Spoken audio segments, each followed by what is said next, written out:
টেকনাফের সাবেক কাউন্সিলর একরামুল হত্যা মামলায় সেনা হেফাজতে নেওয়া হয়েছে ব্রিগেডিয়ার জেনারেল মিফতা উদ্দিন আহমেদকে।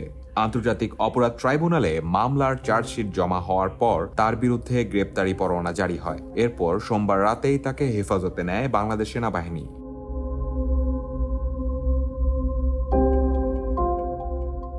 ঘটনাটা ২০১৮ সালের ২৭ মে টেকনাফের কাউন্সিলর একরামুল হক র্যাবের কথিত বন্দুকযুদ্ধে নিহত হন। কিন্তু পরিবারের দাবি ছিল র্যাবের হেফাজতে ফোনে কথা বলার সময়ই তাকে গুলি করা হয়। পরে সেই ফোন আলাপ প্রকাশ্যে এলে দেশ জুড়ে শুরু হয় তুমুল আলোচনা।